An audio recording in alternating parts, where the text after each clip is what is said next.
Hello guys and welcome back to the channel. In this video I will give you a detailed farming guide for the new GUDAGUDA 2024 event.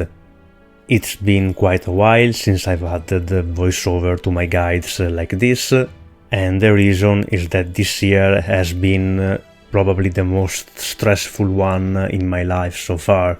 My grandfather died at the start of the year after he has been hospitalized for a few months. And the same day my grandfather died, my father was hospitalized and he remained in intensive care for 1 month and a half, without ever regaining consciousness. Thankfully, the doctors managed to save him, and after 4 months in hospital, he finally came home.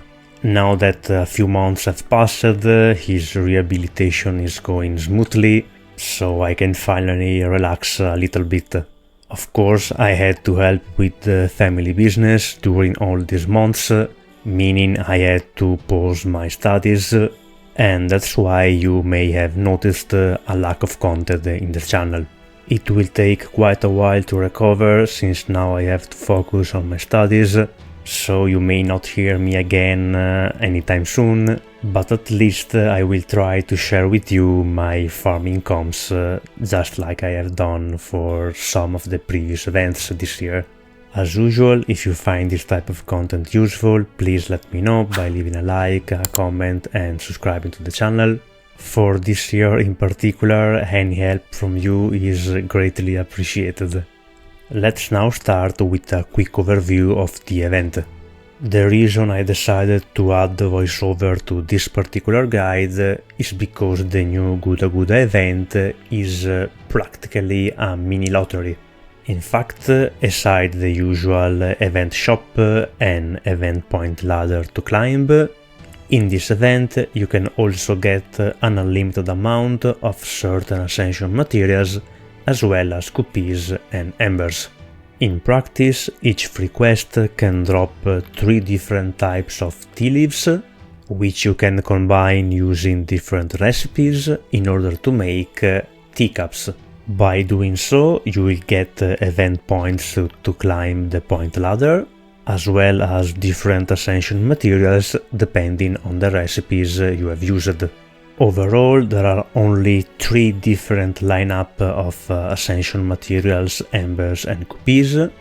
The cheaper one in terms of tea leaves will give you bronze mats, the medium one will give you silver materials, and the more expensive one will give you gold materials. Every time you will make a teacup, you will receive a random item from the lineup, with each different recipe having a specific ascension materials with a higher drop rate.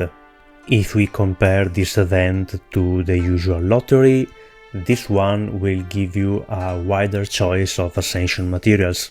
In particular, you can get gold ascension materials, which are usually never included in any lottery lineup. And since the drops are randomized, you will also get QPs and embers. So it's by no means a bad deal if you want to use some apples here. Especially if you are sitting on so many apples that you won't be able to use them all at once in the lottery event in November. Of course, the next lottery in November is overall a more efficient place to spend your apples. Not so much for the skill gems or mana prism, I personally don't need them, but I very much like the unlimited amount of friend points in order to get more servant coins, since burning them for 2 grails each month is starting to become more difficult now. You should make your own plan depending on how many ascension materials from this event lineup you may need, as well as considering how many apples you'll be able to spend in the lottery in November. Before we move on to the actual farming part of the guide, I want to share with you guys my quick guide about the new level 90++ nodes, since from now on those will be the focus of my future farming guides. And from what I've seen online, some players are still a bit confused. so it's better if I give my personal take early on. What's new in these level 90++ nodes? These farming nodes will maintain the irregular formations and possible mixed class of enemies that we already saw with the introduction of the old level 90+ nodes, but they will change some core aspects of our farming routine. First of all, the enemies will have massively increased HP values. If old level 90+ nodes topped between 150k and 250k HPs, the new level 90++ nodes will reach the range between 500k and 1 million HPs. Secondly, we'll now have to deal with high DPS checks even in the first or second waves. While the old level 90+ nodes had a linear increase of HPs for the enemies, the new level 90++ can give us very high HP enemies in early waves, meaning our primary DPS won't have all the buffs from supports yet in order to clear it, or if you are using a secondary DPS, he may not deal enough damage in order to clear the wave. If you think about it, we can't swap in all the good supports on turn 1 and use all our buffs, since we need to keep them on field in order to use their NP charge on turn 2 or turn 3. Finally, we will occasionally be facing nodes with only 2 waves, just like in this particular event. These are the farming nodes that usually have high HP's enemies in wave 1, just like I explained in the previous point.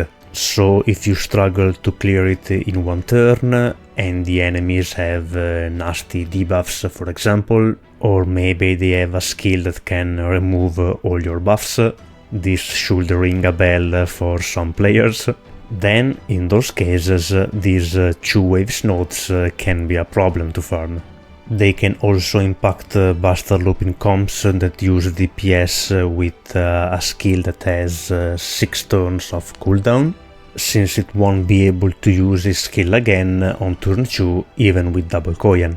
Aside those particular cases, 2 waves nodes should be easier to farm, since overall we need less NP charge, and in case our damage is not enough to finish in 2 turns, our buffs will last 1 extra turn. So, how can we deal with level 90++ nodes? The main problem is obviously the new IHP standard for enemies, and that means we need to squeeze far more damage from our DPS servants. But the irregular layout and HP distribution of enemies will also call for multi-core farming comps more than ever before. These are the most common steps used to approach the new level 90++ nodes. Number 1. Black Grail C or Event Bonus Damage C. This is the universal solution for all DPS servants for more damage, with Black Grail C being the safest and hardest investment for events that don't have a bonus damage C like this current one. Number 2. Oberon and also Crane support. Oberon is the most helpful servant if you need both damage and NP charge, while Miss Crane is the universal more damage option if, and this is a big if, you can spare the party cost. And this is especially true in multi-core comps when you can also get the benefits of her NP charge. Number 3. Primary DPS servants with high NP levels and special damage, aka niche.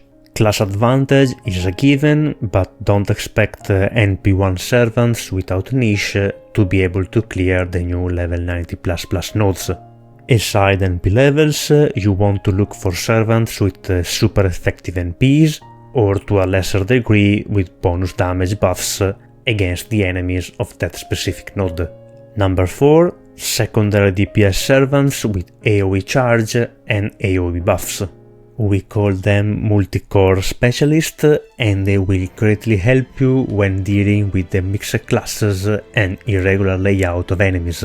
You should already know them from the old level 90 plus nodes, but now they are even more important.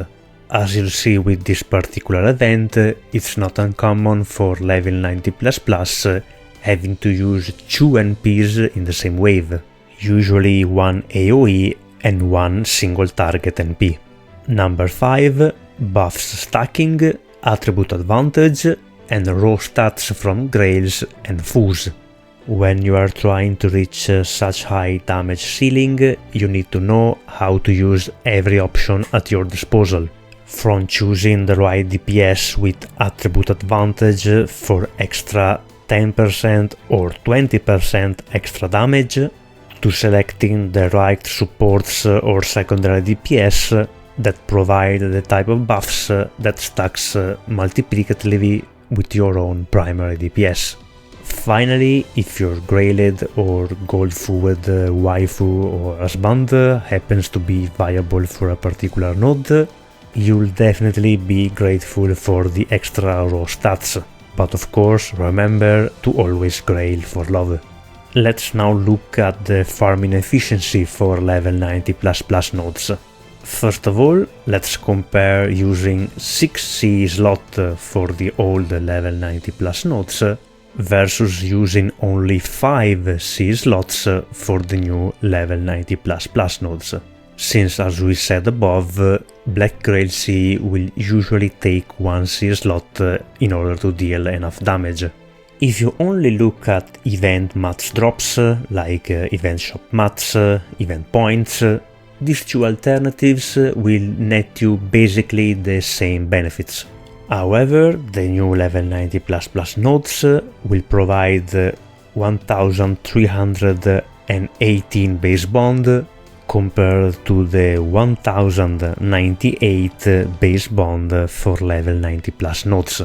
On top of better drop rates for Ascension materials, that will also be better than free quests, and better drop rates for event Cs, which is extremely important for lottery events. So overall, the new nodes are the clear winner. Finally, let's compare 6 slotting and 5 slotting the new level 90++ nodes. This may seem obvious. Being able to bring one more drop bonus C is better, right? However, in order to reach the damage required to clear the new nodes in 3 turns, you'll need such a high party cost for support servants alone that you won't be able to afford bringing a full set of bonus C in the party. Especially in the case of lottery events, where you'll want only the 5-star Lotto C. Furthermore, in 6 slot comps, you'll be forced to bond only with the usual support servants and a very small set of DPS servants that can deal enough damage without a damage C or Black Grail C. In other words, you won't be able to leverage the benefits of the higher bond points for level 90++ nodes in order to bond with your favorite units and avoid reaching bond 15 on your support servants alone. In conclusion, I think the new level 90++ nodes can be seen as an healthy addition to the game. They will in no way limit new players with a smaller roster of servants who can still farm the easier level 90+ or even level 90 nodes.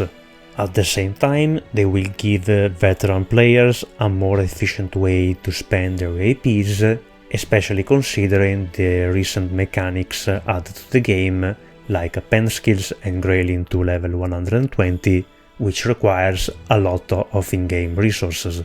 Most importantly, the new nodes will force players to level up and use more servants than before, playing to each servant niche, and they are a single way of telling us they don't want us to invest in only a few Omni-Farmer and forget the rest of the cast.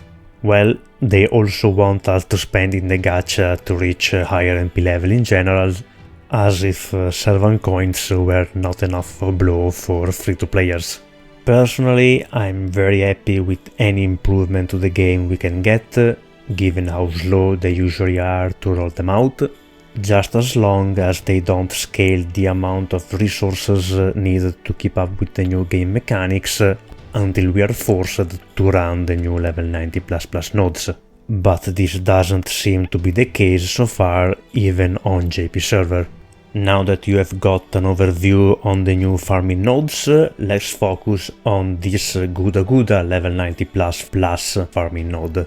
We'll cover the general strategies we can use to tackle this node, as well as the best DPS that have an easier time farming it. First of all, as usual, this node will drop all 3 types of shop currencies, as well as all 3 types of tea leaves necessary to make teacups in order to climb the point ladder and get ascension materials, QPs and embers from the mini lottery.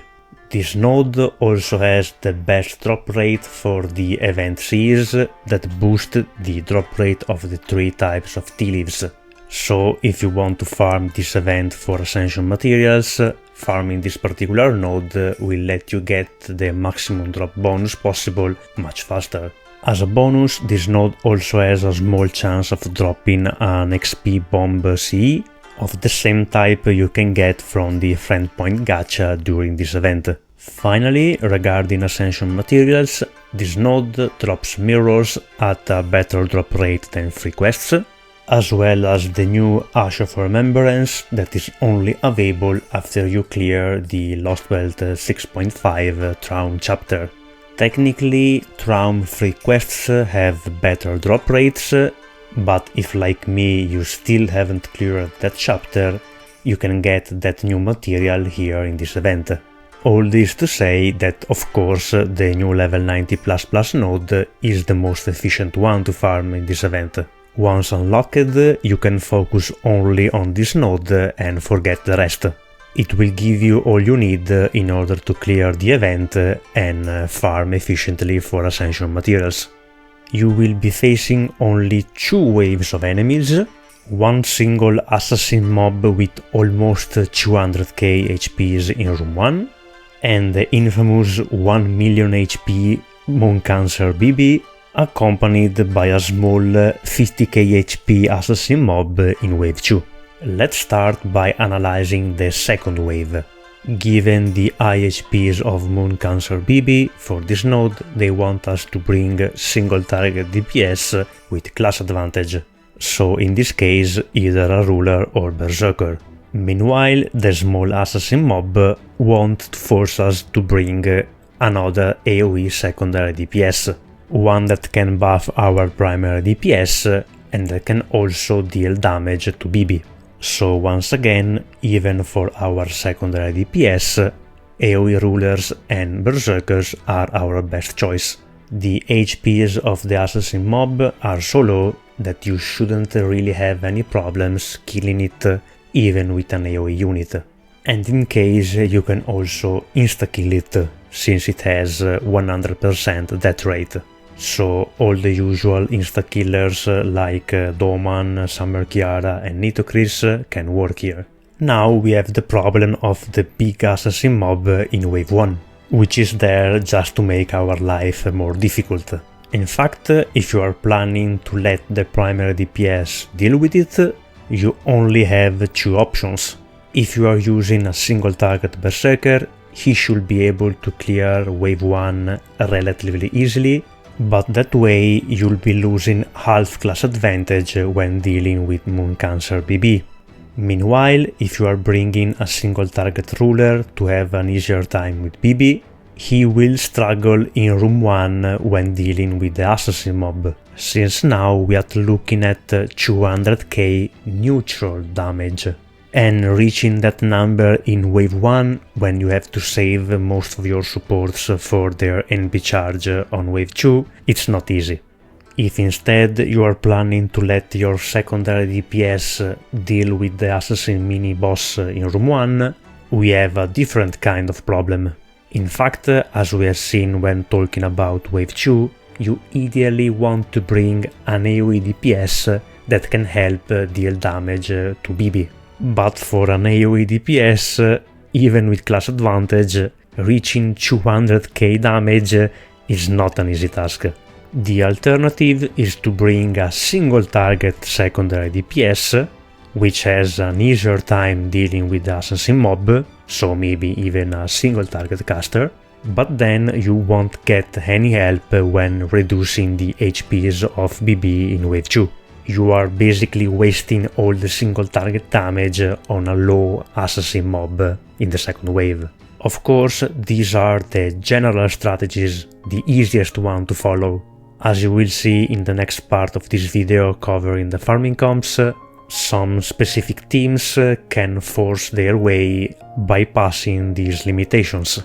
All the discussion so far seems to lead us to believe that the best way to proceed is to try and clear this farming node in 2 turns using multi-core farming comps. However, there are still 2 different strategies that can work and that I've only slightly touched upon in the second part of this video covering the farming comps. First of all, we can clear this node using only a single AoE DPS, in other words, without using a multi-core comps that relies on a secondary DPS to deal with the low HP mob in room 2. For this particular case, only the new Berserker Komahime can deal enough damage without Black Grail CE. Of course, we are talking about an MP5 copy, as you'll see in the next part of this video, while in all other cases you will need a combination of Black Grail CE, probably Max Limit Broken, and face carve crits in order to clear the remaining HPs for BB. Secondly, since our buffs usually lasts 3 turns, if our DPS servants can deal enough damage to one-shot one particular enemy, we can spend 1 extra turn in either room 1 or room 2. In other words, we are back to the usual 3 turns farming comps. If you are not 2-turning this node, you should consider using the old Plugsuit Mystic Code for its stun skill, since with its innate 500% success rate, it will prevent both the Assassin Mob and Mooncancer BB from taking action and potentially screwing over your run. If you are spending 2 turns for wave 1, for example in order to save all the buffs for 1 explosive burst in wave 2, the Assassin Mob doesn't really have any debilitating skills, but it can attack 3 times with 30% crit chance. So we are looking at 65% chance of at least 1 crit. So for example, if your Berserker DPS doesn't have any protection, the Master Stun will let you avoid any type of bullshit RNG. Meanwhile, if you are spending 2 turns in wave 2, aside BB attacks, you will also have to worry about her skills. In fact, she has a low chance to remove her debuffs, and as we'll see, some setups will require those debuffs, but most importantly, she can stun one of your party members. And if that party member is your primary DPS, you are in for a bad time. One last note regarding 3 turns farming comps. Since you'll probably be using Oberon in order to deal enough damage to BB, you'll need to either save his skill tree for turn 3, or at least have a secondary DPS with class advantage that can finish off BB on turn 3 after your primary DPS has been permanently put to sleep. At least in this second case, you won't have to worry about protecting your other servants from both BB attack and skills, since the taunted servant put to sleep will eat all of them. Before we proceed with the actual farming comps, I want to give you guys a list of the servants that are more suited to farm this event. If you will try to modify my personal farming setups at the end of the video, in order to adapt them to your own roster of servants, then I suggest you start looking at these servants first and foremost. They will have an easier time reaching the damage required. Starting with the Assassin Mob in wave 1, as we have discussed before, you'll usually want your primary single target DPS to deal with him. However, there are some secondary AoE DPS that can reliably kill him. all while buffing considerably your primary DPS in order to deal with BB in Wave 2. The most notable option is of course Gong. He has by far the lowest party cost of all other AoE secondary DPS, and he is the only one that can give you a 3 order change, so you can also level up other mystic codes when using him. Furthermore, as we have discussed before, single target Berserker are your second best choice for primary DPS in this node. And in case they are unable to tackle BB with their NP alone, Gong will let them unleash some nasty crits with his skill tree, especially if we consider that by using Koyan and Oberon, you'll have enough stars to guarantee a crit turn. And in any case, Gong can always help your primary single target buster DPS with his buffs and his NP charge. The other notable option for Wave 1 is the freshly added Summer Ibuki, since the assassin mob has Earth attribute. Superior party cost aside, Ibuki will provide even more buffs than Gong for your primary arts or buster DPS, all while dealing a good chunk of damage to Mooncancer BB in Wave 2.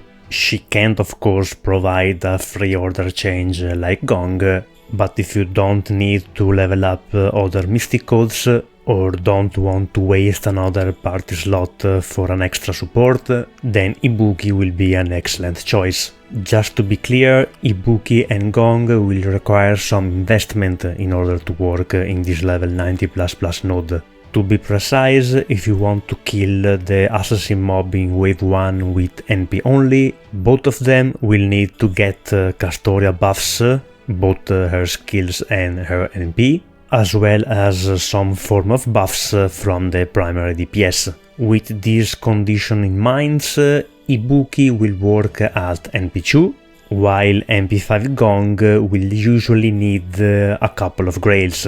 Ideally, you'll want to bring it to level 80. In my opinion, those 3 grails are definitely worth it.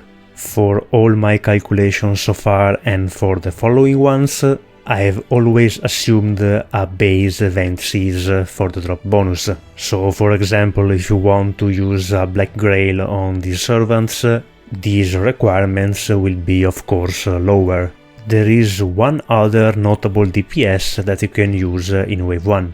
Caster Okuni has in fact super effective NP against demonic enemies, so it's the only secondary DPS that can deal with the assassin mob in Wave 1 without any help from supports or primary DPS. In other words, despite being single target and not helping the primary DPS in any way, with either buffs or by reducing the HPs of Mooncancer BB in Wave 2, she will instead help your primary DPS by letting you use all your support buffs on him.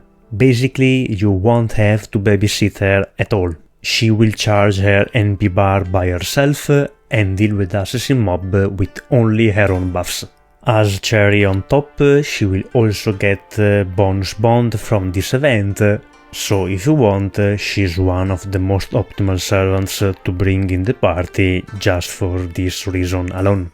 Moving on to Wave 2, let's start by talking about the best primary DPS that can deal with Mooncancer BB. Since we only have 3 single target rulers so far in the game, our options are a bit limited in this regard. Furthermore, each one of those rulers DPS will have a specific secondary DPS that will greatly help them reach the required damage. Starting with the only free option, Summer Da Vinci Lily is probably the best DPS that most of us can bring to this farming node. Aside being a free NP5 that has perfect synergy with Oberon support, she can also help any secondary DPS with NP charge, NP refund, damage buffs and NP overcharge. In particular, she will work greatly with any of the secondary DPS that we have mentioned before, aka those that can take care of the single assassin mob in Wave 1.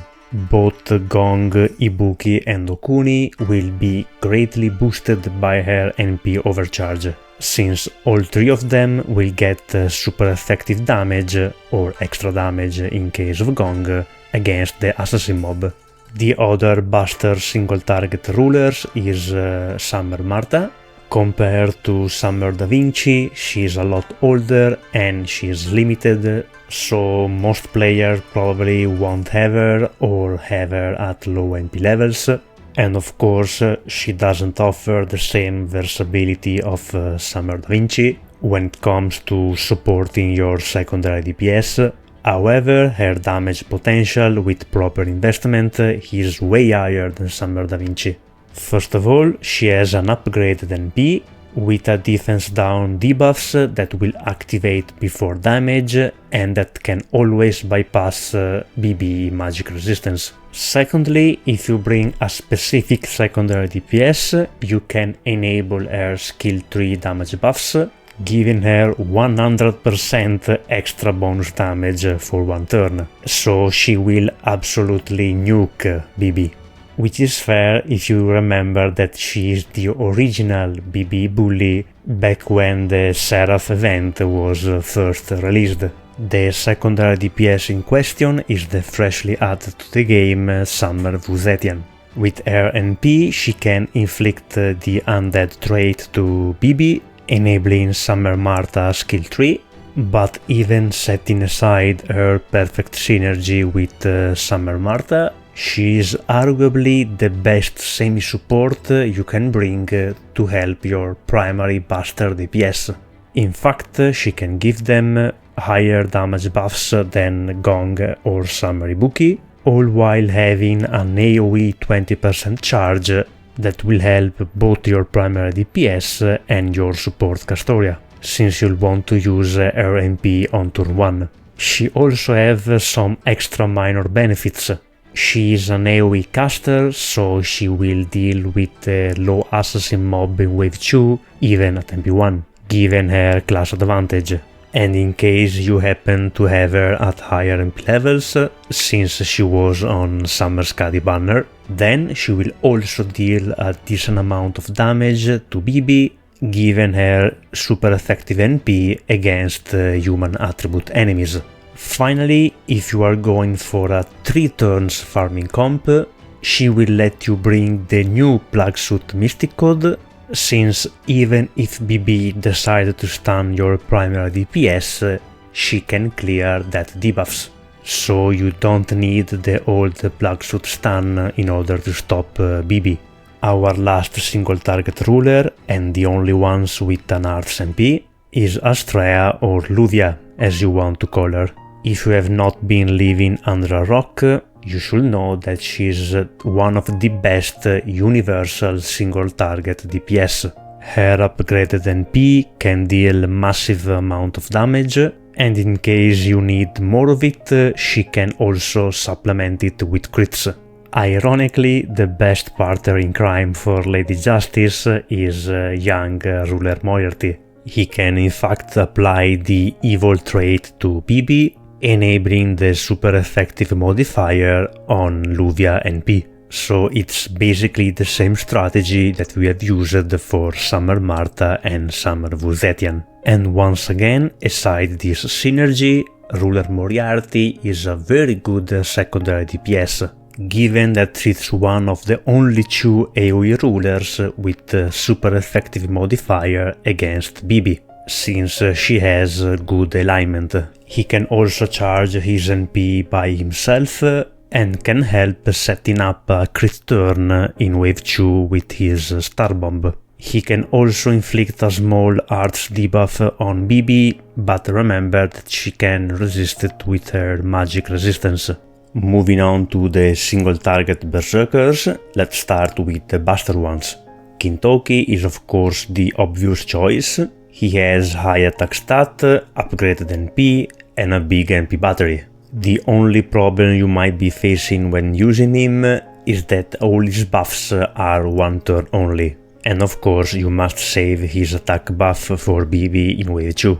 so at lower MP levels you might struggle to kill the assassin mob in wave 1. Especially if you consider that Buster supports can't really give all their buffs on turn 1, usually because they have to save some of them for the NP charge, or in Oberon case you must save his skill tree for the last turn.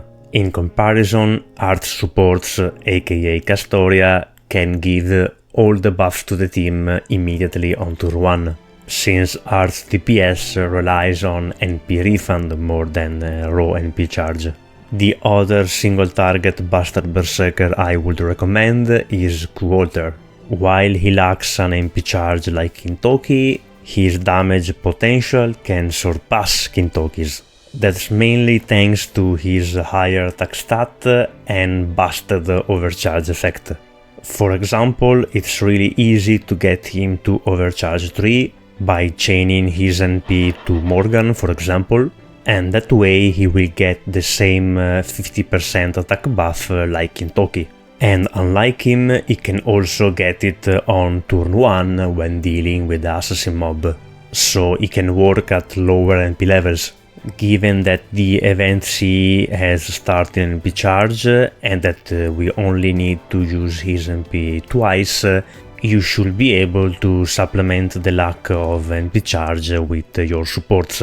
As cherry on top, remember that Qualter is chaotic evil, so it has perfect synergy with Doman that can insta-kill the assassin mob in wave 2, while setting up a very nasty crit turn if your NP damage alone is not enough to kill BB. Since all your frontline, if you are using Oberon as you should, will get the 100% crit damage buff and all the 40% attack buff. For the Arts single target Berserkers, when it comes to damage, this time the winner is Galatea. That's mainly thanks to her ramping NP damage buffs, which will get doubled by Oberon. In comparison, Vlad will have slightly lower NP damage, albeit with slightly better refund, but he can make up for it with his crits, given his good star bomb and his perfect synergy with Doman once again being chaotic evil. Since we are on the subject, BB herself is chaotic, so Kriemhild will get bonus damage against her. However, by checking the numbers, if you give Kriemhild the same level of investment like Vlad and Galatea, by that I mean giving her 2 grails to bring her to level 90 and using the same MP levels, you will see that even with her chaotic power mod, she will fall short of damage. Furthermore, despite her bigger NP charge, her refund is, I would say, dogshit compared to Vlad and Galatea. So you will also struggle when trying to get her to use her MP 2 times in a row, at least if we compare her to Vlad and Galatea. Considering that she is story locked with only a single rate up that came before summer 2024, I don't really know how many of you will have her at an high enough MP level to be relevant for this node. By that I mean that your Vlad spooks will work better here. Finally, let's cover the single target quick Berserkers. There are not many to begin with, and almost all of them has some kind of advantage for this node. Heroine X Alter is your best choice here, since after all of her strengthenings she hits really hard now. She has an upgraded NP, a power mod against good alignment enemies, which BB is, and now that we have Summer Skadi available, you can really feel the advantage of quick NPs when it comes to NP damage compared to Arts and Buster NPs. If you didn't know, quick NPs have a higher damage multiplier compared to Arts and Buster. It's not a big difference, but with all the buffs in place and the need to reach such high NP damage, you will definitely feel the difference. The last single target quick option is Summer Seishonagon. In her case, I don't want to seem rude, but even with her power mod against human attribute enemies, her NP damage is dogshit. So if you want to use her, you are better off planning around her crits instead of her NP damage. I personally don't like card RNG like this, but at least her crit potential is very good. Since we are on the subject of servants that I don't really recommend for this node, I just want to also mention Saber Musashi, who has a super effective modifier against Moon Cancer enemies on her NP. Given that she has one of the highest NP damage in the game, at least on neutral enemies, you might be justified by thinking that you can use her. But remember, she is Buster without a single MP charge skill, all her steroids are one turn only, so she can't reliably kill the assassin mob in wave 1, and even with her super effective modifier, she still lacks class advantage, even half class advantage against BB. So all of the single target servants I have mentioned so far should beat her at the same level of investment. We have already talked about some of the best secondary DPS that you can use to deal with the assassin mob in wave 2. The likes of Gong, Summer Ibuki, Summer Zetian and Ruler Moriarty all have some kind of synergy with the single target primary DPSs that we have covered so far in our discussion. So let's finish our analysis by talking about the other best secondary DPS. As usual, let's start with the rulers, and this naturally led us to the new welfare EO. Putting aside how good of a servant she is or how good of a looper she is in a regular event, for this particular one she has one of the best AoE damage against BB, mainly because of her combination of ruler class, free MP5 and 100% bonus damage from the event.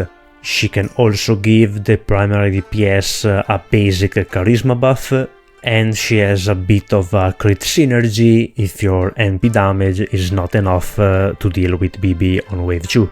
The other AoE ruler option is of course Caren.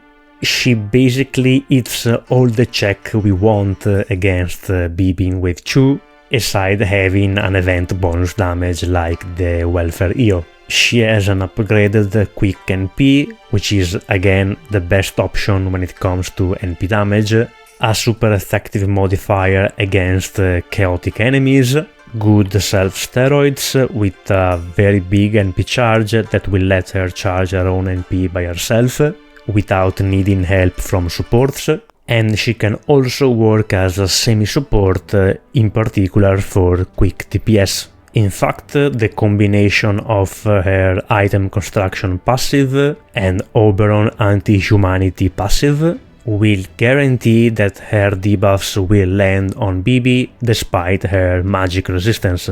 So at the very least, all types of DPS will benefit from her defense down on her second skill. Moving on to the AoE Berserkers, the two that we will cover both have super effective modifier against human attribute enemies. Let's start with the new servant added in this event, Komahime, who is the only AoE DPS that can one-shot BB with her NP alone without using a black-grade C, so she's the only option for a single core 6-slot comp. Of course, we are talking about NP5 Komahime. That's because on top of the super effective modifier, she also gets 100% bonus damage from the event, just like Io. But damage aside, she can also support the primary DPS in many ways, given that she can provide quick buffs, NP gain buffs, and a targetable NP charge and NP overcharge buff. And let's not forget her crit synergy, in particular with OG Skadi, given the massive amount of crit damage buffs she can get on her quick cards. And of course, being chaotic evil, she can take advantage of Doman. Stars won't be a problem either, since she has a pretty big star bomb. The last AoE Berserker we must cover is Morgan. All I have to say about her you should already know. Great multicore DPS, she can charge herself and one ally, providing good steroids, NP refund and NP overcharge for the entire team. We have seen how good overcharge boosting is for this node, since almost all of the DPS we've covered so far have some kind of super effective modifier on their NPs, so both Morgan and Komahime can really help the team out. And finally, even Morgan herself has some crit synergy with her star bomb and star absorption skill. Just like Caren Ruler, she also has the item construction passive, meaning that she can guarantee her debuffs when on field together with Oberon. The last two AoE options I want to mention that don't belong in the Berserker or Ruler class are Doman and Koyan. As we have mentioned previously, Doman can insta-kill the assassin mob in wave 2, all while being the best buffer for chaotic evil allies. And as we have seen, there are quite a lot of them for this particular node. He is also consistent in his debuffs, since he has the item construction passive, so with Oberon on the field, all his debuffs will be guaranteed, bypassing BB magic resistance. Furthermore, since your frontline will be Doman, Oberon and chaotic evil DPS, he is by far the best crit buffer DPS that you can bring in this particular case, providing a staggering 100% crit damage buff and 17% attack buff to the entire team. He basically removes card RNG, since any crit will hurt, even if you are getting his own crits or Oberon crits. And finally, let's conclude this section talking about Koyan, or better, her potential as secondary AoE DPS. Given that Moon Cancer BB has a human attribute, Koyan is of course one of the best buffer for Buster DPS. And just like other options we have mentioned so far, she can enable a crit turn on wave 2, if your NP damage alone is not enough. However, if you try to use her as an AoE DPS to deal with the assassin mob in wave 2, you will find out that her damage is quite lacking. You will need at least NP3 to almost guarantee the kill, and the reason for such a low damage is that you want to use all her buffs on the primary DPS. She herself doesn't really have any AoE buffs or AoE charge, so I feel she's not really suited to be an AoE secondary DPS for this node. You are better off bringing her if you want a pure support. While I was editing the video, I realized that some of you may ask, what about Summer Skadi as potential secondary DPS? She's a ruler, so she can potentially deal decent damage to BB, right? Well, the main problem with Summer Skadi is that she's not very good in multi-core comps, or at least she's not very good as a secondary DPS. Meanwhile, you will see that she's the best pure support to bring in order to buff quick units. The main problem when trying to use her as a secondary DPS is having enough charge in order to use her NP. In fact, you'll want to use all her skills on the primary single target quick DPS, and both Skadis don't have any kind of AoE NP charge. So your best bet in order to make it work is to give her a maximally unbroken event CE, unlock her append, and bring double Oberon. This comp is already far worse than all of the other ones I have listed in the final part of this video, and even if you set aside the high party cost, the double support and the maximally unbroken event C, you are still losing damage compared to the other comps listed at the end. As cherry on top, Ruler Skadi will need at least MP2 in order to kill the assassin mob in wave 2 with MP only. To conclude, my advice is to think of Summer Skadi as a pure support for this particular node, or if you really want, as a single core potential DPS. But again, why use her when we have Welfare EO, who is cheaper and has better damage? Summer Skadi aside, there is one secondary DPS that I've added to the farming comps at the end during the editing process for this video, and that is Koyan Dark. To be fair, you will see that her only benefits over other secondary DPS is that she can enable some comps without the need of a maximally broken event C, all thanks to her spread 30 NP charge. However, when it comes to dealing damage to BB, the other alternatives I've listed before are better, and unlike her, won't usually need NP2 or higher in order to kill the secondary assassin mob in wave 2. To fully take advantage of her, remember that if you use her NP when Oberon is on the field, you can guarantee her buster debuffs, bypassing BB magic resistance.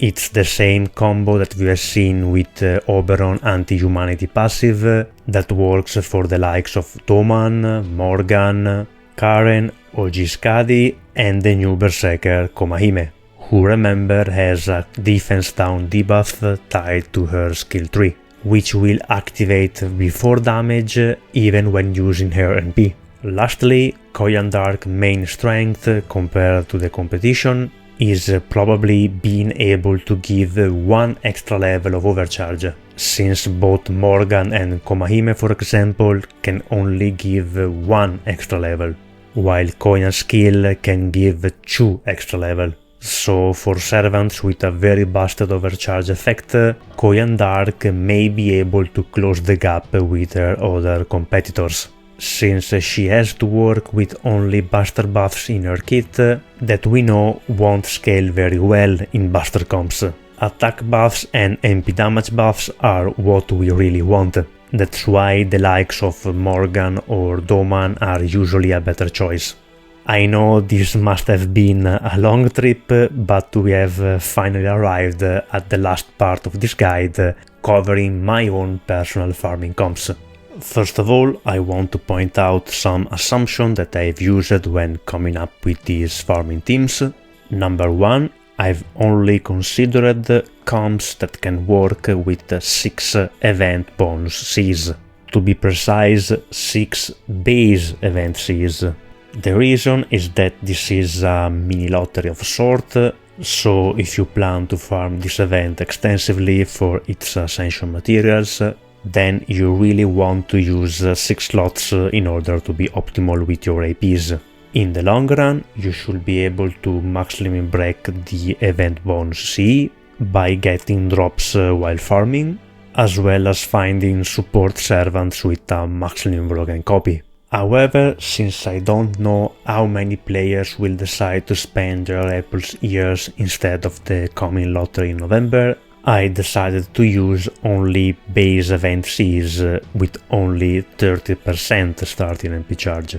Remember that in order to be optimal with your APs, you should wait until getting 3 drops before maximum breaking your own event C. So once again, for players that won't use their apples on this event, chances are that they will only be able to maximum break their own copy by the end of the event. And this only if they are lucky enough with the drops. We all know that RNG can be bad sometimes. Of course, if your own roster of servants can't reach the damage required to mentor this level 90++ node, or maybe if you want to bond with some specific DPS that are not optimal for this node, you always have the option of using a Black Grail C. Given the latest free C ticket, all players should at least have a base Black Grail C, right? In terms of efficiency, losing 1 base bonus C will make you lose on average 1 gold ascension materials for every 2.3 runs of the level 90++ node. If instead we look at the cheaper bronze ascension materials, which you can get by combining the tea leaves and making teacups, you will lose on average 1 ascension material every 1.5 runs of the free quest. Now that I have given you the numbers, you should decide by yourself if bringing 6 event Cs is worth it. Just remember that if you are planning to use Black Grail, you will need extra NP charge for your DPS, since you won't get the starting NP charge of the event bonus C. As consequence of using only 6 slots farming comps, the only single core farming comp you will find in the following section is the one that uses an hyper Komahime. All other comps will use multi-core farming with 2 different DPS. For limitation number 2, I've only considered farming comps that can min-turn this node, aka clear it in only 2 turns. I will only give you 1 3 turns farming comp by the end of the list. As I explained previously, you can just bring the old Plugsuit Mystic Code, stun either the single assassin mob in room 1 or BB in room 2, and use the extra turn in order to reach the damage required, since all your support's buffs usually last 3 turns. Just be careful when using Oberon 3rd skill, as we have discussed before. Limitation number 3 is basically me avoiding as much as possible face card RNG for crits. While critical attacks can be a very good way to clear the remaining HP on Mooncancer BB, I just don't like RNG for face card when it comes to farming comps. So I've only factored crits when they are guaranteed by the amount of critical star on the field, and when almost any type of face card will deal enough damage in order to kill BB for good. This usually implies that you can bring a lower MP level DPS and still be able to clear the node in only 2 turns. Limitation number 4 is trying to avoid any type of comp that use double supports. That way, the comps featured in this video should be available to a more general pool of players, since you don't need to own all the servants present in the comp. Granted, it's easier to farm if you already have the DPS required at high MP levels, since it's usually much easier to find supports on the support list, instead of pure DPS servants. If you remove all the limitations I just listed, the number of feasible farming comps will of course increase exponentially. So you can definitely try and modify my personal farming comps to adapt them to your own roster of servants and to your own habits when it comes to farming.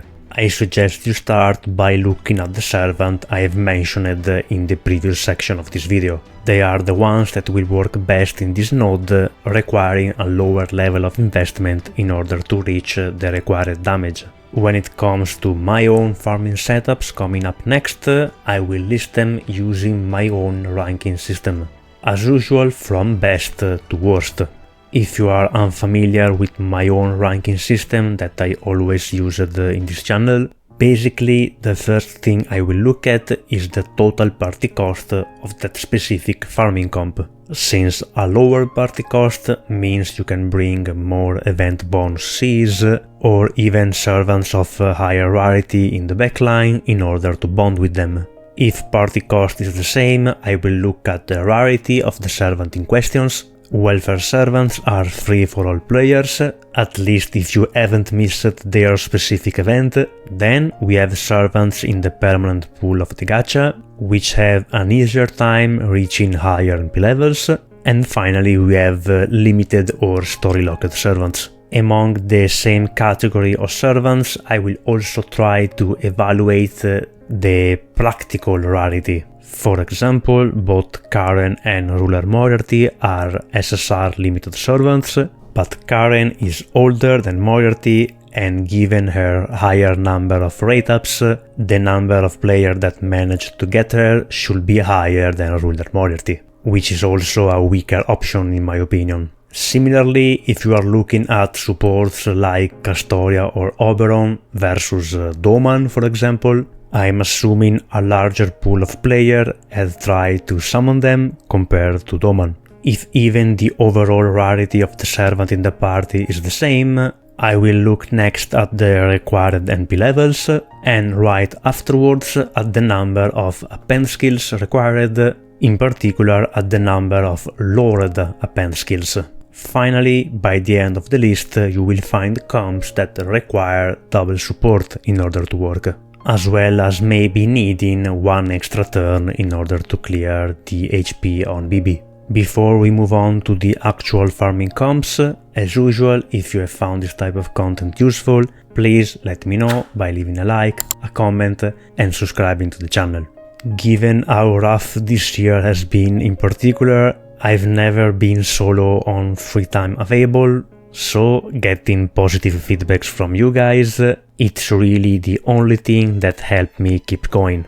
Starting with team number 1, we have a multi-core comp featuring Da Vinci Lily as primary DPS and Gong as the secondary AoE DPS.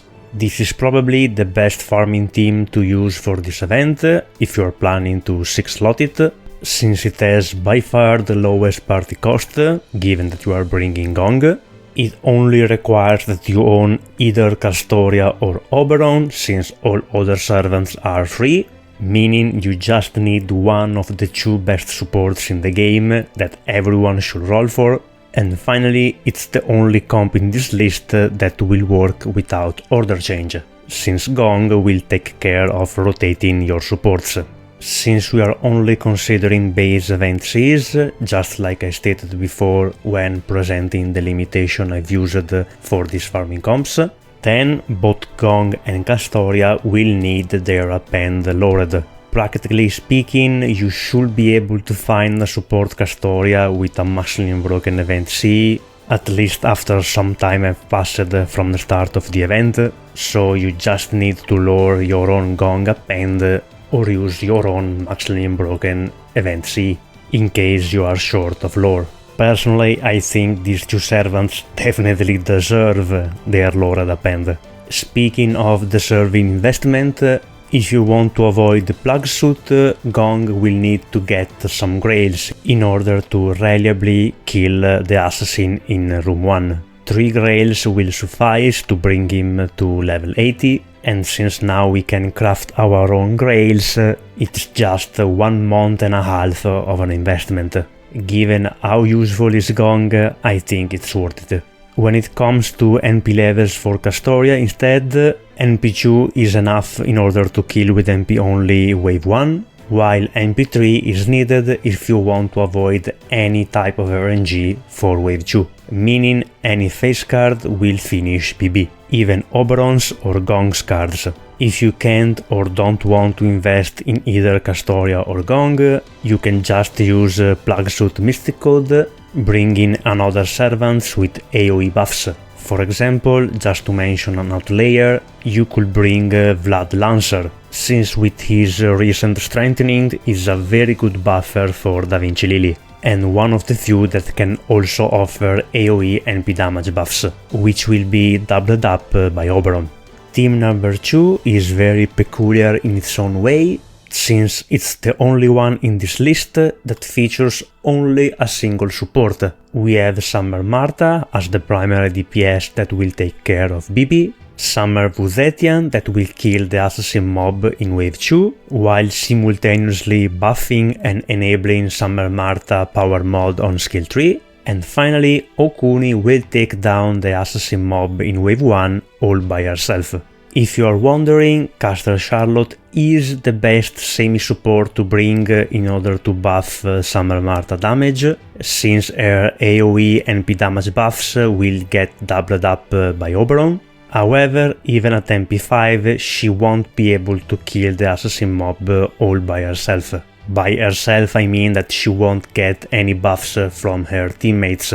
aside Zetian charisma. For that comp to work, you will need a maximum broken event CE and mana loading on Martha in order to use her MP twice with the help of Charlotte. In a similar fashion, Samsung, despite being a very good semi-support, she won't be able to kill the assassin mob without the super effective modifier that Okuni has. And in her case, she won't even allow Summer Martha to loop her MP twice, since she lacks Charlotte targetable MP charge. Keep in mind that in order to kill with MP only, Okuni will need at least MP2, while Summer Martha will need at least MP3 in order to kill BB. AKA, basically any face card after those 2 NP in wave 2 should finish the job. Zetian is instead fine at MP1. But if you have gotten her at least NP2, maybe while fishing for some Skadi, then you will be able to finish BB with MP only.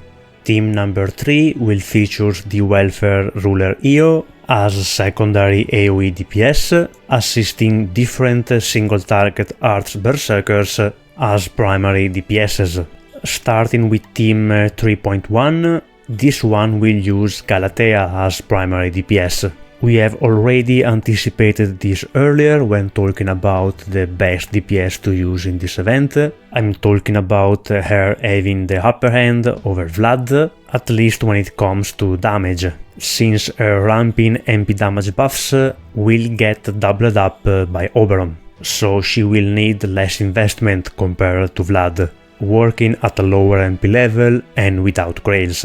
Her looping is still a bit worse than Vlad though, so compared to him she will need her append lowered. For both variation, as you will see, Castoria is suggested to be at MP3 with a lowered append, while for this 3.1 variation, Galatea is suggested to be at least MP2. That way you should be able to finish BB in wave 2 with just 1 EO crits, so save her star absorption skill for turn 2. As we have discussed before, Kriemhild is not a good option compared to Galatea and Vlad. Despite her big NP charge, her refund is very bad, so you will need a maximum broken C on Castoria in order to save her skill 2 for Kriemhild on turn 2. And even if you grail Kriemhild to level 90 like Galatea, and you have her at NP3, so one more level than Galatea, she will still deal less damage to BB than Vlad and Galatea. So even her power mod against chaotic enemies won't be able to close the gap between her and her competitors. Furthermore, without her chaotic power mod, she will deal considerably less damage to the assassin in wave 1. Team number 3.2 is a variation of the previous one using Vlad instead of Galatea. As I've said previously, Vlad will need higher MP level and some grails in order to reach the same level of damage of Galatea, but at least you won't need a lowered append on him. The advantage of Vlad is that you can guarantee a crit turn on wave 2, since you will produce almost 50 stars, meaning this comp is very reliable when it comes to 2-turning. The only way you can brick is by getting 5 Oberon cards on turn 2, since almost any type of face card from Vlad and Io will finish BB. Since we have this crit synergy, you can use a lower NP level for Vlad. In particular, the copy I have used here is way overkill for wave 1, so you can also bring NP2 Vlad and rely on crits in order to finish BB on wave 2. In case you are wondering, NP2 Caren will deal the same amount of NP damage to BB on wave 2, and that is despite Ruler Io having free NP5 and 100% bonus damage from this event. Furthermore, thanks to her item construction passive, together with Oberon anti-humanity passive, she can guarantee her skills and NP debuffs, bypassing BB magic resistance. So in case of Vlad or Galatea, she will provide the same 20% attack buff, albeit only on turn 2, unlike Ruler Io. Aside the obvious higher party cost, If you decide to use Caren, you will lose the 100% bonus damage on EO face cards and her crit synergy with Vlad. So overall, you are better off thinking of Caren as one of the single core potential loopers that can work with Blackgrade.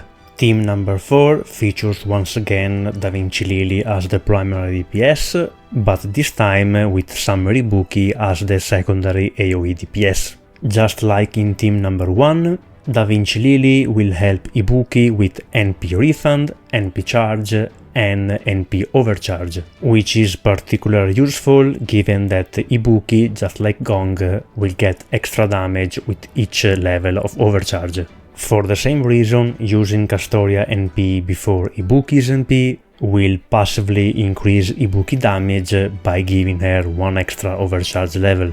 For this comp to work with base event C, you will need to lower both Castoria and Ibuki append skills.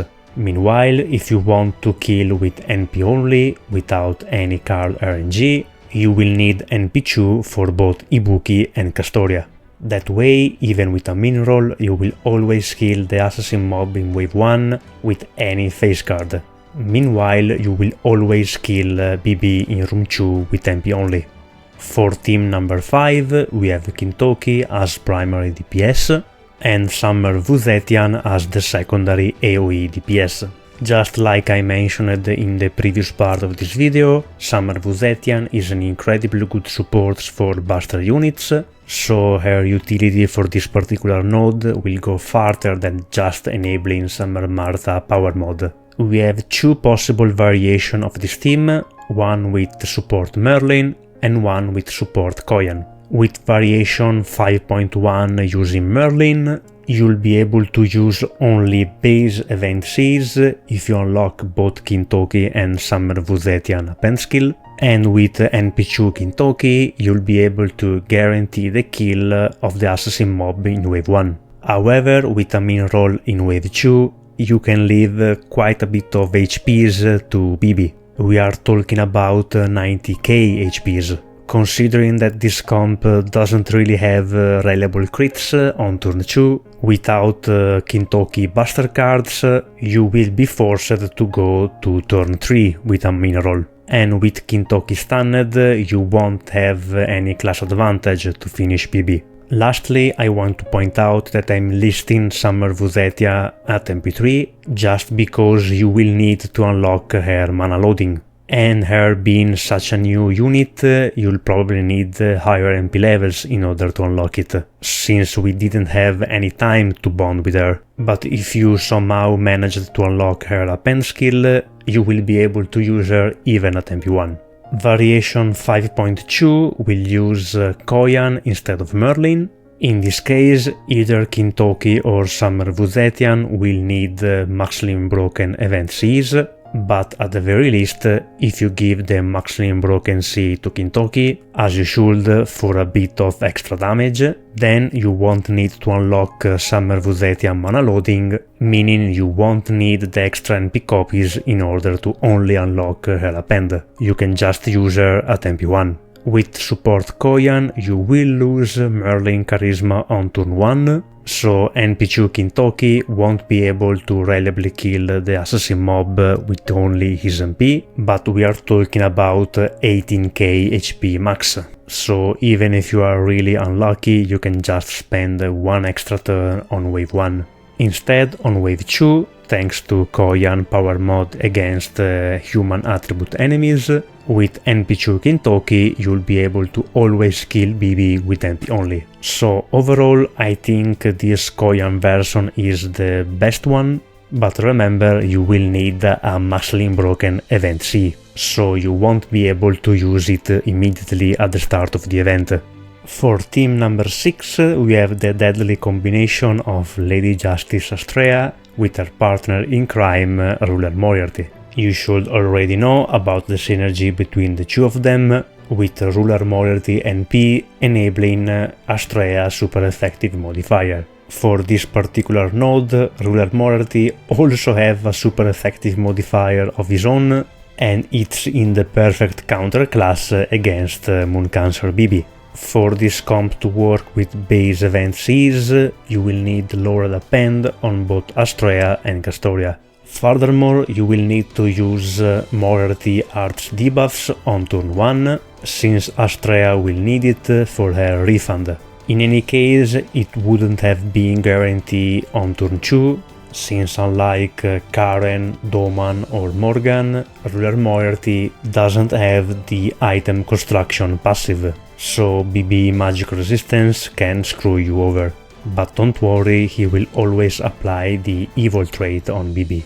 Talking about the required investment, if using NP3 Castoria, Astraea will need NP3 Oberon and 2 Grails in order to kill both Room 1 and Room 2 with NP only. Meanwhile, NP1 Ruler Moriarty will just barely kill the assassin mob in Wave 2, that is once again with NP3 Castoria. The problem with lower NP levels on Astraea is mainly on Wave 1, since she lacks both class advantage and super effective modifier against the assassin mob. Meanwhile, in Wave 2 you will have guaranteed crits, combining Astraea NP, Ruler Moriarty skill and Oberon skill star bombs, and since you have 2 rulers on the team, chances are that you'll be able to use at least one of their face cards in order to finish off BB, if your own Astraea can't one-shot it.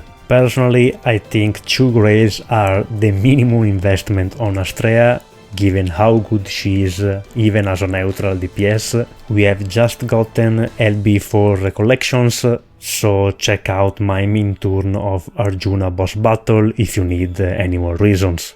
In team number 7 we have the double Berserker combo of Heroine X Alter as the primary DPS and Morgan as the secondary AoE DPS. Both of them will need lowered mana loading in order to work with base event Cs, and if you want to guarantee the kill of the assassin mob in wave 1 with NP only, you will need at least NP2 for Heroine X Alter. As we have discussed before, Heroine Alter only has a power mod against Moon Cancer BB, while Morgan has a super effective modifier against her, which scales with overcharge. So unlike with the previous comps, remember to use your primary DPS NP first in the chain, and only afterwards Morgan NP. With only NP2 Heroine Alter and NP1 Morgan, you can leave 120k HPs to BB in room 2 with a mural. So you will definitely need some crits from either Morgan or Heroine X cards. At the very least, crits will be guaranteed given the amount of critical stars on the field, and even in the case of extreme bad luck with only Oberon's card, you should still be able to finish BB using Morgan face cards on turn 3 after Heroine X has been stunned by Oberon. If you are wondering what is needed in order to kill with NP only, NP3 Heroine X Alter with NP2 Morgan will work. Otherwise, you can use NP4 Heroine X Alter with NP1 Morgan together with any face card after the NP on turn 2.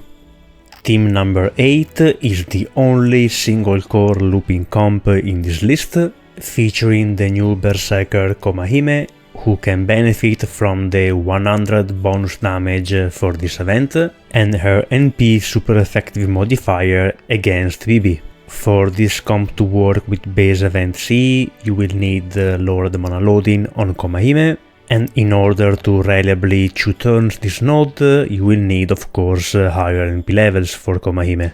To be precise, you will need at least NP3 to always kill the assassin mob in wave 1 with NP only. Meanwhile, you will need NP5 Komahime in order to guarantee the kill on BB. In fact, if using NP5 Komahime, you can save her quick buffs for room 2, and that way you will guarantee a crit turn with the star bomb on that skill. This only works because NP5 Komahime doesn't need the quick buff in room 1 in order to kill.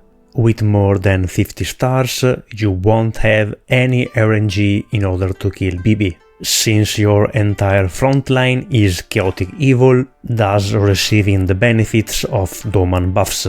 We are talking about 100% crit damage buff and 70% attack buff from Doman skills alone.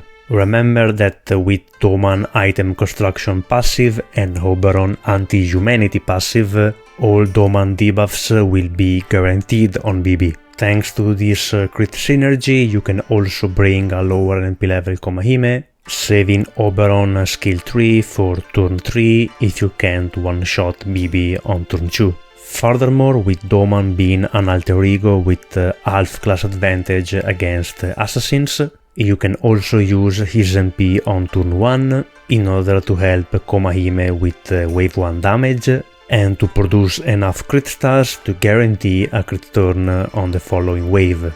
Team number 9 features Q-Alter as the primary single target DPS, and given his lack of any kind of self NP charge, he will need either Maximum Broken Event Seize or double support Oberon in order to work. Let's start with version 9.1, which needs Maximum Broken Event Bonus C, but that can work without double support. For this version we are using Morgan as the secondary DPS, since she can charge Q-Alter and also give him one extra level of NP overcharge. For all the following comps to be consistent, I suggest at least NP2 Q-Alter, while Morgan can work reliably even at NP1. You will need to unlock Q-Alter mana loading for all the different versions of this farming comp, and for this particular version you will need lowered mana loading on Morgan.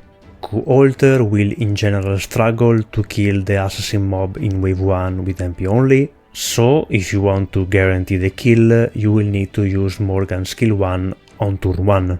However, that way you'll be losing quite a bit of damage against BB, leaving at most 100k HP with a mineral, so you will need specifically a Buster crit from Q-Alter in order to kill BB for good. At the very least, crits will be guaranteed by the amount of critical stars on the field, and Q-Alter has 3 Buster cards. Alternatively, since you have 2 Berserkers on field, you can save Morgan's skill 1 for wave 2, using those 2 Berserkers face cards in order to finish the assassin mob in wave 1.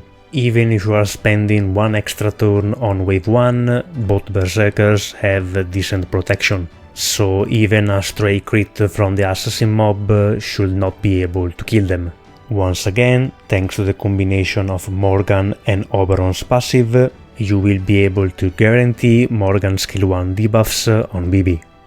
While I was editing this guide, I realized that Koyan Darkness can replace Morgan in this comp, letting you use only base event Cs if you lower both Koyan and Q-Alter mana loading. We'll call this comp Team 9.1.2. Koyan Dark is an especially good pairing with Q-Alter, since as we have said before, his overcharge effect is very busted, and Koyan can give him one extra level of overcharge compared to Morgan. And since her effect is tied to a skill instead of Morgan MP, she can also give it to him on turn 1 if needed. Furthermore, Koyan Dark NP will reduce BB Buster resistance by another 20%, so even her NP offers some damage buffs for Q-Alter. However, remember that in order to guarantee the debuffs, you will need Oberon on the field. You need his anti-humanity passive. The only glaring downside of Koyan Dark compared to Morgan is that you'll need NP2 Koyan Dark.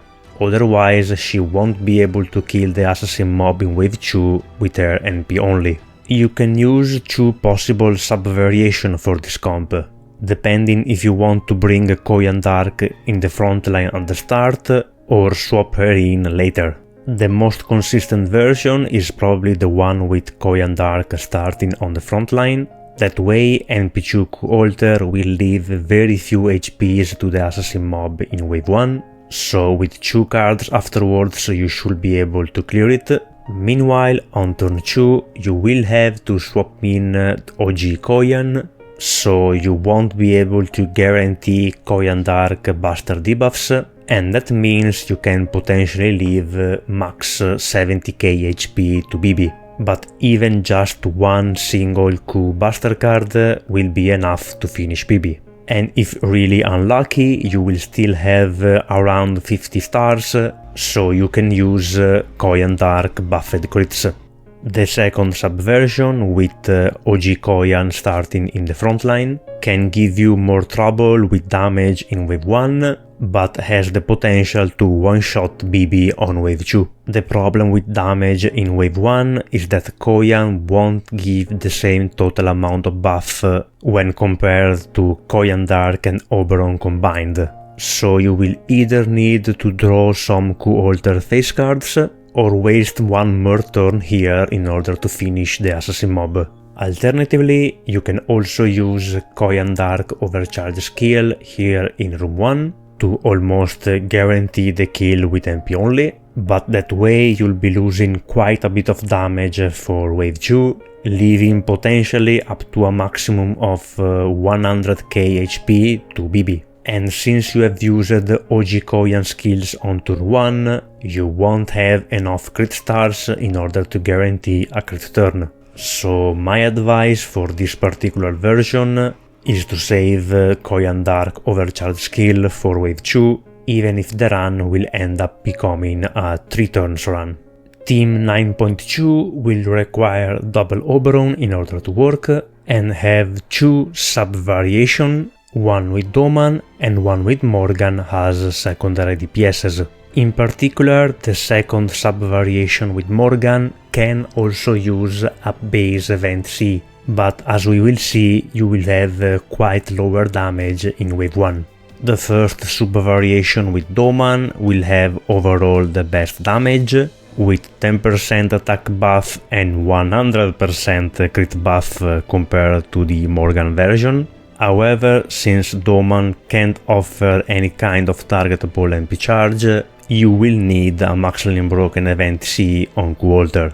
Given how charge skill works, Doman will need to wait until turn 2 before entering the field, so NP2 Q-Alter won't be able to always kill the assassin mob in wave 1 with MP only. He will need NP3 in order to do that. Still, we are talking about very few HPs, and given Q-Alter survivability, you can easily spend one extra turn on wave 1 to finish the job with face cards if very unlucky. In wave 2, the chaotic evil Q-Alter buffed by Doman will absolutely destroy BB, killing with MP only at MP2. Given how good the damage is, you can also use this comp with MP1 Q-Alter, since you will have more than 40 star in wave 2 and an entire frontline of chaotic evil servants buffed by Doman, who once again can guarantee his debuffs on BB with the combination of Fizz and Oberon passives. In comparison, sub-variation number 2 with Morgan will lose a bit of damage, but will compensate in consistency and versatility. In fact, in wave 1, using MP2 Q-Alter, you'll be able to guarantee the kill with MP only by using Morgan skill 1. The considerations are the same as the previous 9.1 version. It's up to you if you want to use Morgan skill 1 immediately or save it for BB. So depending on your card RNG, you have the versatility to choose. Even if you lose Morgan skill 1 against BB, you will still be able to guarantee a crit turn using Morgan Starbomb, and since you are leaving at most around 50k HP, any face card from Morgan or Q-Alter will finish BB off for good. You can only brick if you get 5 Oberon's cards. As we have mentioned before, you can also use a base event C on Q-Alter, however you will need a lowered mana loading on Q-Alter. Not really a useful append for him since it's basically a soloer, so extra card effectiveness is definitely better until we get the new append. Furthermore, given how charge skill distribution must work for this node, Q-Alter will receive even less buff in wave 1 in this subversion, so you'll probably need 2 turns in order to clear wave 1. In team number 10 we are using the new Berserker Komahime as the secondary DPS that can help a fellow Berserker as primary DPS, in this case Q-Alter or Vlad. As you can guess from their placement on the list, these two comps are not very optimal, since on top of reaching maximum party cost, you will also need higher MP levels on all the servants featured in this comp, at least if you want to make them consistent, killing the enemies with MP only or with the least amount of crits required. For both variation, Castoria is advised to be at least at MP3, which is her sweet spot in any case. Similarly, both Q-Alter and Vlad are advised to be at least at MP3, while the new Berserker Komahime will need MP2 if you want to kill with MP only, but otherwise work reliably even at MP1.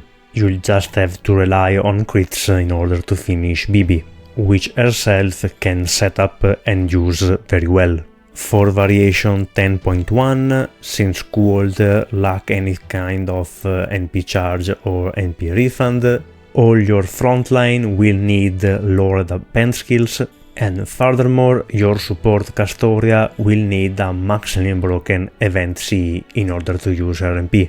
Q-Alter in general has better damage than Vlad, given his higher attack stat and very busted overcharge effect, but since you must save Oberon S3 for turn 2, he will have lower damage in room 1 compared to Vlad, who can get Castoria arts buffs right away. On wave 2, remember to use Q-Alter MP after Komahime in order to get 1 extra level of overcharge. The situation is similar with the previous comp team number 9, since both Morgan and Komahime have super effective modifier against BB, and both of them can increase Q-Alter NP overcharge.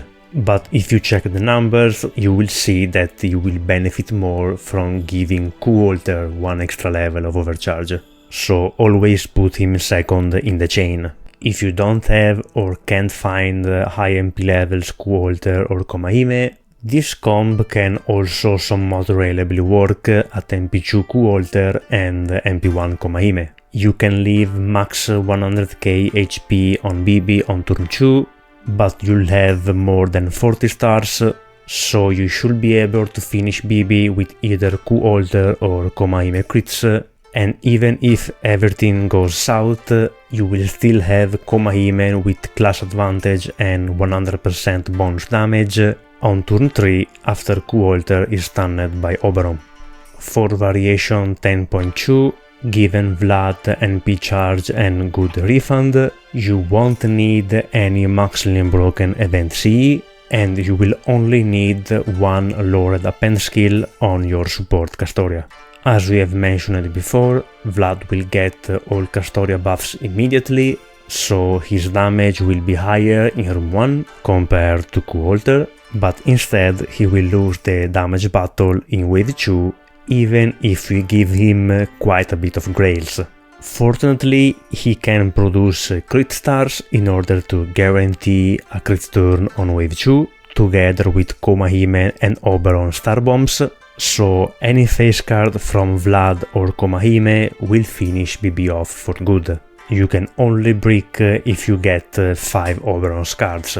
One last note, since Vlad overcharge won't do anything in wave 2, remember to use his MP first in order to get 1 extra level of overcharge on Komahime, who instead have super effective modifier against BB. In case you are wondering, you can use Galatea instead of Vlad, since as we have seen before, she has better damage than Vlad when paired with Oberon, but remember that you'll be losing the crit synergy, so you won't be able to rely on face card crits like the Vlad and Komahime combo. As the final entry on this list, we have team number 11, which is the only 3 turns looping comp, featuring Vlad as the primary DPS.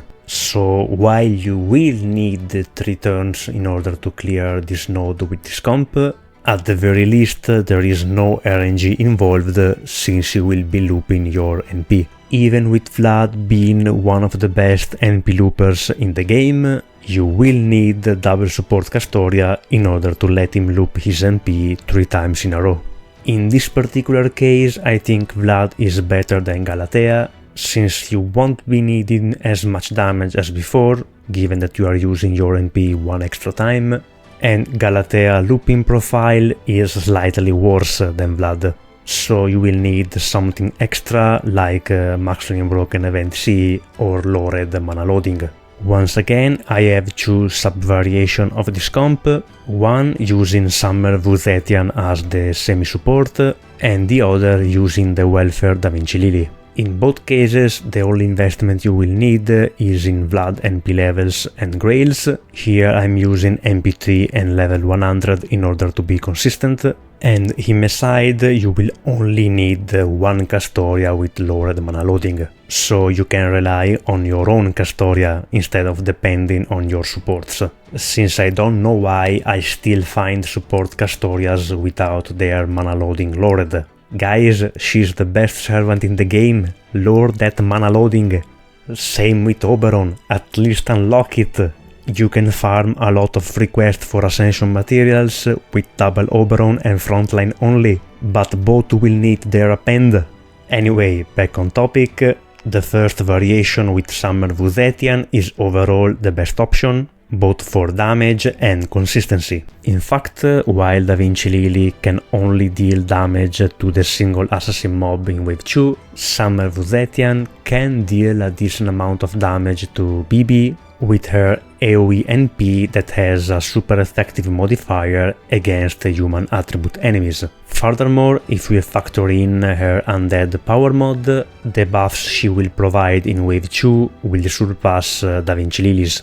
Since remember, we are not using Oberon this time, so Da Vinci Lily NP damage buffs is not getting doubled. Lastly, Summer Zetian can work around BB stun, since she has a party debuffs clear skill, so even if you are really unlucky and BB manages to stun Vlad on turn 2 using her skills instead of attacking, you will still be able to 3-turn this node using the new Plugsuit Mystic Code. aka you don't need to use the old Plugsuit Mystic Code in order to stun BB on turn 2 to prevent her from acting, since Summer Zetian can just clear the stun. And of course, if she herself gets stunned, it doesn't really matter since you just need Vlad on turn 3. Sub-variation 11.2 is just the alternative if you don't have Summer Zetian.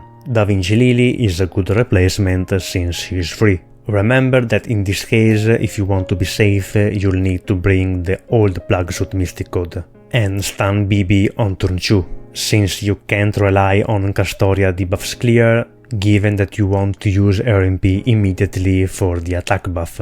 The one advantage of Da Vinci Lily is that you are giving Vlad all the buffs immediately on turn 1, since unlike Zetian, you don't need her MP in order to enable a power mod. So in wave 1 you can work with a lower MP level for Vlad. Wave 2 damage is instead a bit lower compared to the version with Summer Zetian, but we are talking about a very small difference. And since you'll be spending one more turn in wave 2, chances are you'll be getting at least one Vlad face card, so finishing BB shouldn't be a problem. That's all for this event guide.